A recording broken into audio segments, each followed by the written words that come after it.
Students are getting trapped into YouTube videos yes sir, yes sir. और वो इतने इतने गलत डिसीजंस ले रहे हैं कि पूछिए मत। सर अगर हम सही समय पे आपसे नहीं मिलते तो शायद हम भी ट्रैप हो जाते वो YouTube. The people who have suffered this journey yes sir, yes sir, yes sir. मैं तो सारी चीज भूल जाऊंगा लेकिन मैं आपको नहीं भूल पाऊंगा सर। ये चाहे भगवान Thank की you, sir. दया Thank से you. आप लोगों के आशीर्वाद से होपलेस कि ये बच्चा अब हमारे से कम ये 48 से 72 घंटे की दूरी पे गया ये, और ये अब ये कहीं साउथ में कहीं बाइक। हम इतने इंटरेस्टेड नहीं थे सर कल्चरल गैप और उसकी वजह से, लेकिन वो मैं क्या कहूँ सर, वो चीज़ों को मैं आप नहीं निकल पाएंगे स्मृति से कभी भी। आपको पता है अब की बार भी वही 2022 वाला 2023 वाला सीन हो गया। 1836 1836 रैंक पे हाँ। बच्चे को डेंटल BDS ओहो, गलती से भर दिया होगा। गलती से भर दिया सर। एम्स राजकोट में वो रिपोर्ट करके बैठा था, मौलाना आजाद मौलाना आजाद मौलाना आजाद मौलाना आजाद। ये देखा नहीं कि मौलाना आजाद डेंटल भर दिया और 1836 रैंक पे BDS सीट। राउंड 3 तो छोड़ेगा नहीं ना, कैसे करेगा वो? ऐसे ही एक 9827 रैंक के साथ हुआ है 7वीं कप की बार। अच्छा, तो वही डेंटल वाला IMS उसने IMS BHU देख लिया, ये नहीं देखा कि IMS BHU डेंटल। कल मेरे पास एक बच्चे का बात हो रहा था सर, 5 ड्रॉप कुछ। तो क्या है सर, ये नीट मनोबल जो एक प्रोग्राम है ना, this is very effective program for transforming their preparation into performance. Students are getting trapped into YouTube videos. Yes sir, yes sir. और वो इतने इतने गलत डिसीजंस ले रहे हैं कि पूछिए मत। सर अगर हम सही समय पे आपसे नहीं मिलते तो शायद हम भी ट्रैप हो जाते हो यूट्यूब के चक्कर। सर मैं तो अभी उसमें कंफ्यूजिंग चीजें आती हैं। मैं तो अभी हैरान हूँ कि बच्चे अपने करियर के साथ किस तरह से खिलवाड़ कर रहे हैं सर। जी। तो अच्छा, होता क्या है ना सर, हम मान लीजिए मैं बात करता हूँ या हम एज ए नीट नेविगेटर बात करते हैं, तो सामने वाले को लगता है कि यार ये तो अपनी मार्केटिंग कर रहे हैं, जबकि मेरे वीडियो में मैं कभी कोई चीज़ ऐसी नहीं करता कि भाई तुम मेरे पास पैसे दो या मेरे को सर्विसेज लो। मैं कोई ऐसी चीज़ नहीं करता। मैं हमेशा एक बात कहता हूँ कि भाई इन्फॉर्मेशन आपके पास सही होनी चाहिए।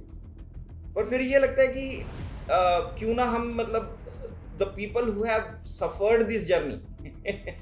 Yes sir, yes sir, yes sir. मैं तो सारी चीज भूल जाऊंगा लेकिन मैं आपको नहीं भूल पाऊंगा सर। ये चाहे भगवान की दया से आप लोगों के आशीर्वाद से कैसा भी डॉक्टर बन जाए, लेकिन स्टडी की जर्नी, कॉम्पिटिटिव एग्जाम का वो सब चीजें आदमी के दिमाग से धीरे धीरे निकल जाती हैं, लेकिन आप नहीं निकल पाएंगे दिमाग से सर, क्योंकि जिस तरह की परिस्थितियों से आपने निकाला और जैसी उठापटक 2024 में हो गई थी, we were quite very hopeless कि ये बच्चा अब हमारे से कम ये 48 से 72 घंटे की दूरी पे गया ये, और ये अब ये कहीं साउथ में कहीं बाइक। हम इतने इंटरेस्टेड नहीं थे सर कल्चरल गैप और उसकी वजह से, लेकिन वो मैं क्या कहूँ सर, वो चीज़ों को मैं आप नहीं निकल पाएंगे स्मृति से कभी भी। जी। परसों मेरे पास एक फ़ोन आया सर, वो प्रगति को कहता है कि सर से बात करनी है, बस किसी भी तरीके से बात करा। अच्छा, मैं आजकल कोई भी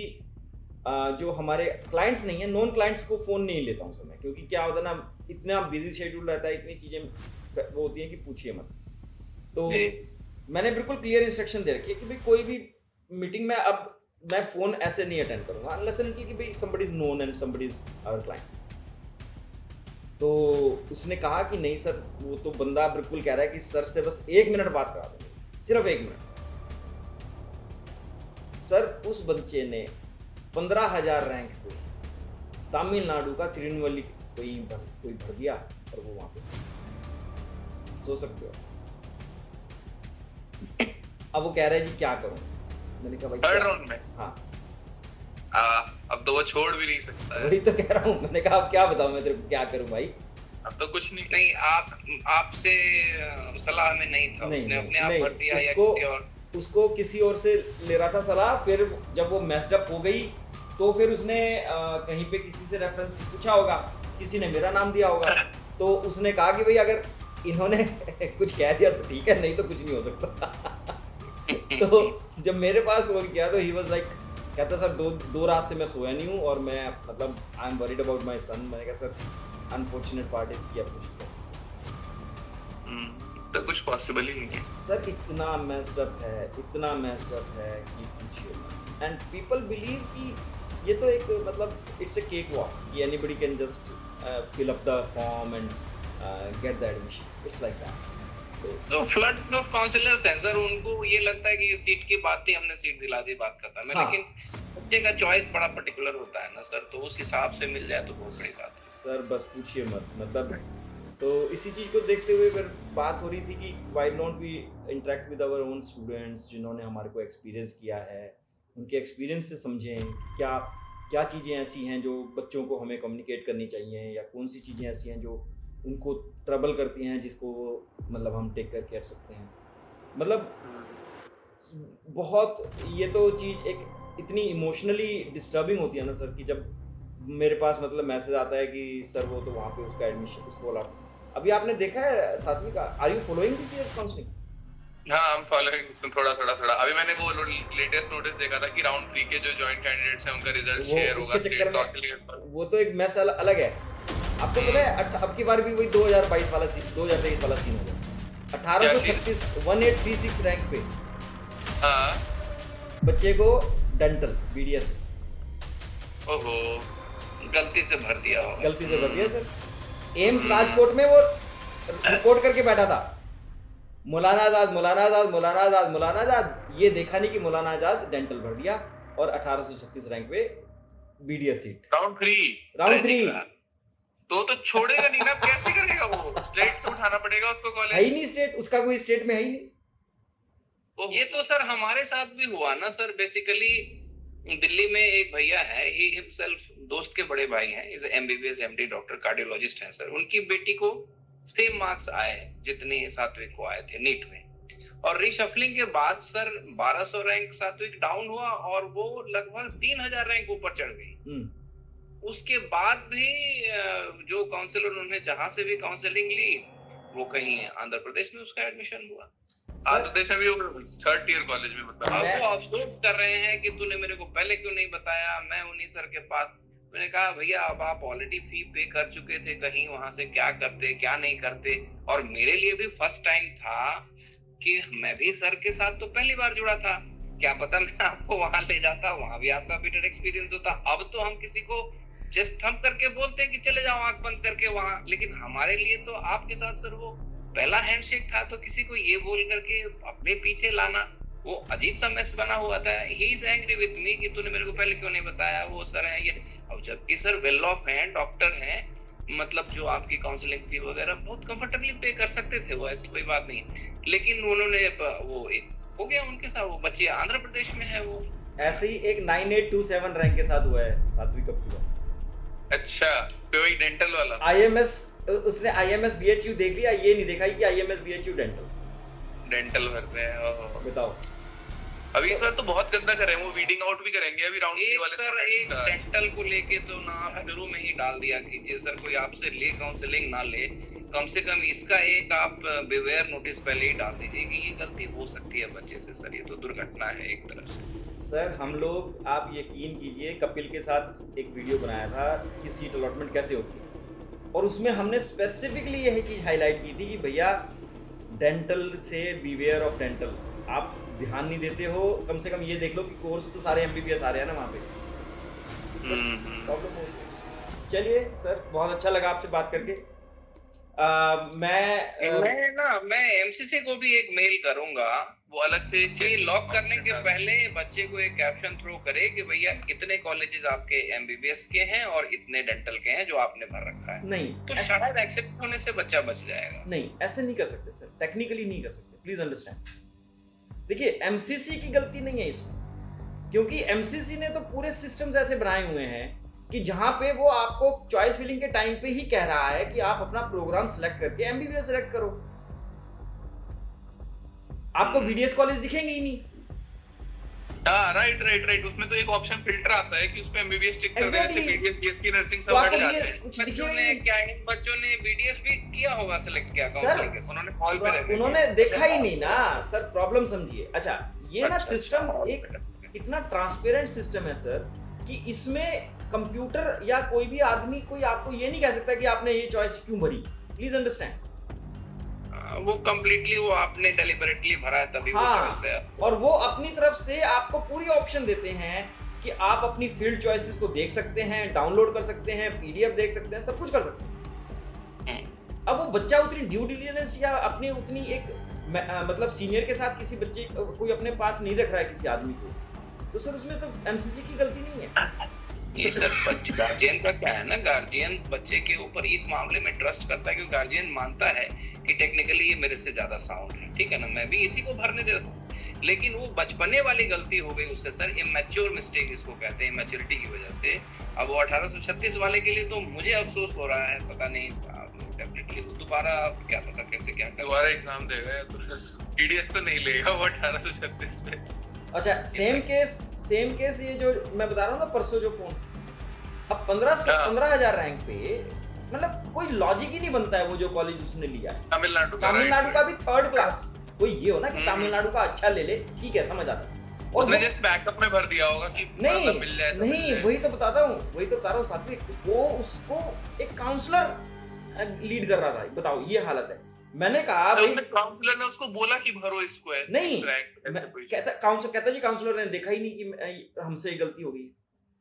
ओहो, मैंने कहा फिर काउंसलर ने क्या देखा भाई हमारा काम क्या होता है, हम जब भी आपसे चॉइस भरवाते थे हम क्या कहते थे, please share the PDF, choice list की पीडीएफ भेज दीजिए। क्यों कहते थे हम कि भाई हमें पता लगे कि इसमें कोई गलती ना हो जाए। सर हमें तो वो टाइम भी याद है, मेदांता हॉस्पिटल में 10 बजे रात में हम सर्जरी में बैठे थे अपने किसी रिलेटिव के, उस समय आपने अपनी ओर से कॉल किया कि बेटा एक और होप बनी है, तूने जो अनमने ढंग से जो कॉलेजेस डाले हैं वो हटा ले, क्योंकि अभी हमें बिहार में भी चांस मिल सकता है। और हमने उसके बाद 6-7 हटाए भी, वो आपको रिपोर्ट भी किया। एक बार तो ड्राइव कर रहे हैं, दिल्ली जयपुर एक्सप्रेसवे पे ड्राइव कर रहे हैं, पापा ड्राइव कर रहे हैं, मैं साइड में लैपटॉप खोल के बैठा हूँ, आप कॉल पे हैं और लगातार आधे घंटे तक वो हॉस्पिटल वो था स्टे राउंड एक्सटेंड हुआ था 8-12 घंटे के लिए, लास्ट में वो वाले ड्राइव था। वो कंसर्न एक 25 साल की भाई मैक्सिमम इसको एक बेस्ट से बेस्ट दिलाया जाए, जो भी इसने परफॉर्म किया यहाँ तक इसके हाथ में था। अब जो चीजें मेरे हाथ में आ गई हैं उसमें मैं इसको बेस्ट से बेस्ट लूं, सर बात है। और आपने कभी भी ये वर्ड यूज नहीं किया कि तुम्हें मिलेगा, ऑलवेज आप ये कहते थे हमें मिल जाएगा, हमें मिले। इसका मतलब है कि आप कहीं ना कहीं बच्चे की जगह पे अपने आप को ही रख के देख रहे थे, या अपने ही संतान को रख के देख रहे थे कि उसको कोई कहीं जरा सा भी टेक्निकल उसकी वजह से कहीं कोई लॉस ना हो जाए। ये तो बात है सर, इसमें कोई दो राय।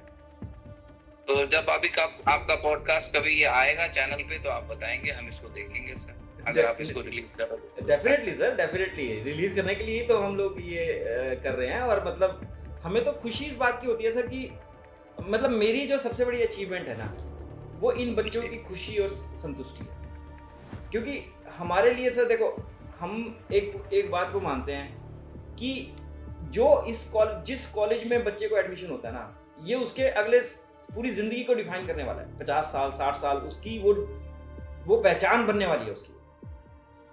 तो ये बहुत क्रिटिकल होता है। कल भी मेरे पास एक केस था, उस बच्चे को मतलब हरियाणा से था, तो हरियाणा में पीजीआई मिल गया और दिल्ली में एनडीएमसी मिल गया।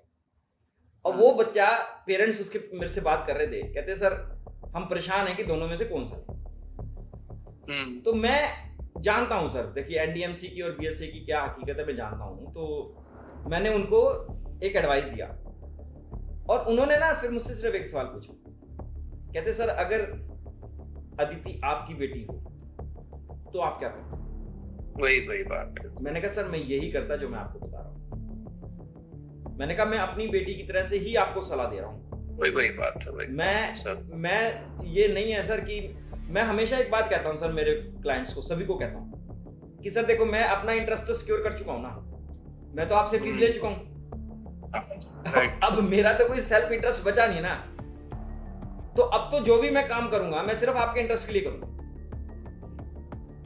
तो ये एक बहुत क्रिटिकल डिसीजन मेकिंग की चीजें हैं सर, एंड वेरी कॉम्प्लेक्स, मतलब critical plus complex, and it gives a lot of satisfaction. मतलब मैं सात्विक को कई बार सोचता हूँ तो बड़ा अच्छा लगता है। आपका जो एक आपने जो मुझे दिवाली पे वॉइस नोट भेजा था ना, कई बार आते हैं कोई लोग कि सर मतलब कोई रेफरेंस, मैंने कहा जी इनसे अच्छा रेफरेंस नहीं हो सकता कि जब आदमी के इमोशंस जो हैं, इमोशंस जब शब्दों में आते हैं ना सर जी, और वो जो आपने जो वो मैसेज भेजा था, मतलब वो आज भी मैं जब कई बार लो फील होता हूँ ना सर, पर्सनली बता रहा हूँ, कई बार होता है सर, मैं भी लो फील कर सकता हूँ ना, मेरे काम में भी तो बहुत अप्स एंड डाउन आते हैं डेफिनेटली सर। उस टाइम पे मैं आपका वो नोट सुनता हूँ और इतनी खुशी लगती है उस बात को सुन के कि चलो हम इसका मतलब ये है कि हम कुछ अच्छा काम कर रहे हैं, हम कुछ लोगों की जिंदगी में कोई एक पॉजिटिव चेंज ला रहे हैं और वही एक मोटिवेशन बनती है कि फिर चलो हम आगे फिर दोबारा से कोशिश करते हैं।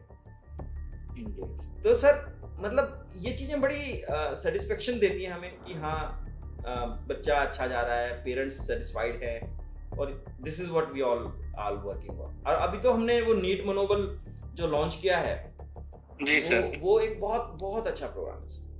सात्विक, अगर आपका कोई फ्रेंड बेटा जो इस साल अगर नीट कर रहा हो या कोई आपके रेफरेंस में हो, उसको जरूर नीट मनोबल के बारे में बिल्कुल आई रिकमेंड, मैं शेयर करूंगा सर। ये एक ऐसा प्रोग्राम है बेटा, मतलब it is even more emotionally connected because बच्चों को ये गाइडेंस ही नहीं है कि हम नीट को पेपर को कैसे दें। कल मेरे पास एक बच्चे का बात हो रहा था सर, 5 ड्रॉप कर चुकी and she was in tears कि सर मैं क्या करूं। तो क्या है सर, ये नीट मनोबल जो एक प्रोग्राम है ना, this is very effective program for transforming their preparation into performance. अब की बार हमने मतलब 2024 में हमने एक किस्म से बीटा रन किया था with a very selected 25-30 students. Huge success. मतलब आप ये लगाइए सर, जो बच्चा ये कह रहा था कि मैं अब की बार नीट ड्रॉप करूंगा, उसको हमने 13,000 रैंक पे मतलब परफॉर्मेंस पे लाया। एस्पिरेंट्स के लिए सूटेबल है। हाँ, एस्पिरेंट्स नीट मनोबल। जो बच्चे अब 2026 देंगे ना सर, उनके लिए सिर्फ तो सर ये मनोबल जो है ये क्या ये पेड है कुछ, मतलब इसमें कैसे पार्टिसिपेट इसमें सर हमारा मतलब अगर वो बच्चा सिर्फ ग्रुप क्लास लेना चाहता है, मास्टर क्लास, तो इसमें हमारी टोटल 8 क्लासेस होती हैं सर। साइकोलॉजिकल क्लास है ना सर इसमें? सारा नीट का कुछ पढ़ाते नहीं, आप सिर्फ इसमें साइकोलॉजिकल बूस्टिंग अप करते हैं वो। और ये मोस्ट इम्पोर्टेंट पार्ट है, मैं क्या बोलूं, अब ऑनलाइन इंस्टीट्यूट का नाम बोलना, जिस समय ये लड़का ब्रेकडाउन में गया था, I called the institute, the coaching institute, कि आपके पास कोई काउंसलर है जो बच्चे को समझा सके? They simply said no and disconnected the phone. My goodness, बताइए मैं कहां जाऊं, कहां जाऊं जब बच्चा अपना गांडीव धर देगा कि अब मुझे नहीं करना, मैं बायोलॉजी से, मुझे तो जिंदगी भर बायोलॉजी पढ़नी है, मेरे लिए नीरस सब्जेक्ट हो गया। मैंने कहा बेटा ये 99 बायोलॉजी में किसके आ रहे हैं? तो वो तो मेरे आ रहे हैं, मैं रट्टा मार के कर लेता हूँ, लेकिन मुझे लगता है मैं नहीं कर पाऊंगा। And he put his papers. उस समय मुझे जिस शूट में मेरा बच्चा जा रहा था, ये चूंकि आप इसको पब्लिक प्लेटफॉर्म पे रिलीज करेंगे, अच्छा नहीं उसका नाम लेना, सबसे पहले मैंने वही कॉल किया। कोई काउंसलर है, कोई साइकोलॉजिकल काउंसलर है जो ऐसी स्थिति में, दे सिंपली उनको अगले बैच को रिझाने में लगे हुए थे। उनके पास इतना कहाँ टाइम है कि कौन सा बच्चा मेंटली ब्रेकडाउन में गया और क्या हुआ नहीं। नो सर, इस तरह की कोई सर्विस नहीं है एंड डिस्कनेक्टेड द फोन। तो आप ये बहुत जरूरी चीज है, मैं बच्चों को बोलूंगा कि इसमें आपके ये मनोबल वाले क्लासेस में वो जुड़े थे। तो ये नीट मनोबल जो है ना सर, ये बड़ा हमें साइंटिफिक प्रोग्राम है, बहुत रिसर्च के बेस पे हमने इसके मॉड्यूल्स बनाए हैं। तो 8 सेशंस रहते हैं सर हमारे, जनवरी से लेके अप्रैल के बीच में बस। कोई इसमें फिजिक्स केमिस्ट्री बायो कुछ नहीं है, हमारा उसमें कोई रोल नहीं। हमारा जो प्योर रोल है वो उस बच्चे की बॉडी माइंड अलाइनमेंट है कि कैसे वो उस दिन एग्जाम वाले दिन अच्छे परफॉर्मेंस दे सके, बस। So it's all about that. And in fact जो आज प्रगति भी आपसे बात करेगी ना बेटा, वो कहीं ना कहीं प्रगति भी यही समझने की कोशिश करेगी कि आपके अपने लाइफ के चैलेंजेस क्या क्या थे जब आप नीट की तैयारी कर रहे थे। जैसे अभी आपने बताया ना सर कि मतलब बच्चा एकदम साइकोलॉजिकली डिप्रेस्ड हो गया था और उसको कोई सपोर्ट नहीं मिल रही, 2 बजे रात में आके रोने लग गया कि मैं नहीं करूंगा ये सब। और उस समय जबकि इंस्टीट्यूट में अच्छी रैंक के साथ मतलब निकल रहा था, उसके जो टर्म्स होते हैं पीरियडिक टर्म्स, उसमें बहुत अच्छा परफॉर्म कर रहा था। वैसे स्टेज में जाके बच्चा एकदम से फेंक दिया कि अब नहीं करना मुझे, मैं बोर हो रहा हूँ।